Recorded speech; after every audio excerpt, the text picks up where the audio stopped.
Bonjour et bienvenue sur le podcast de la Fondation 30 millions d'amis. Ici Anthony, journaliste pour le site 30millionsdamis.fr. Pour l'épisode du jour, nous revenons sur une énième tradition cruelle qui a eu lieu cet été. Une pratique tout au droit sortie du Moyen-Âge qu'on appelle le tir à l'oie. Le principe, tuer une oie, la suspendre tête en bas au milieu d'une rue pour que des cavaliers la frappent à coups de bâton et lui séparent la tête du corps.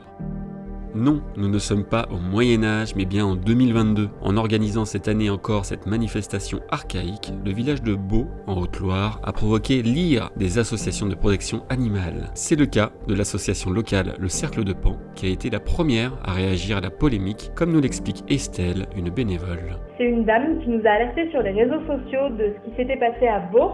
Et donc nous, on s'est très vite emparé du sujet. Il fallait qu'on fasse quelque chose, on ne pouvait pas rester les bras croisés. Il y avait très peu d'informations à ce sujet à ce moment-là. Ça nous a fait atterrir sur la page Facebook du comité d'animation de Beau, qui eux avaient publié des photos du tir à l'oie, comme si c'était pas du tout barbare. C'est un agissement qu'on peut pas laisser passer. Donc faut prévenir les gens que de telles traditions soi-disant existent.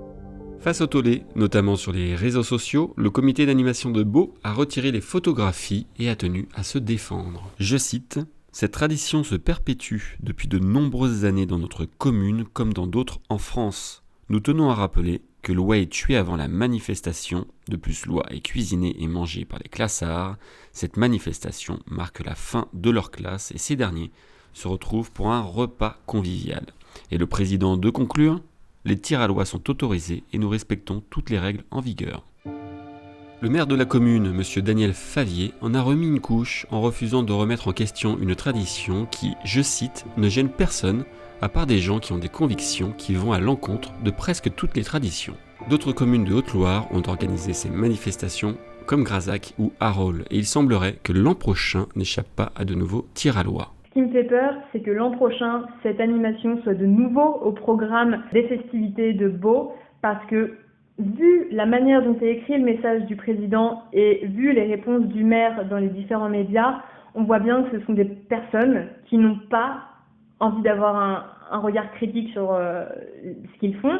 Et pire que ça, ils vont estimer que ce ne sont pas des extrémistes véganes, animalistes ou que sais-je, qui vont leur dire quoi faire. Au moins, on aura essayé et si l'an prochain, ça venait à être mis au programme, on sera là encore.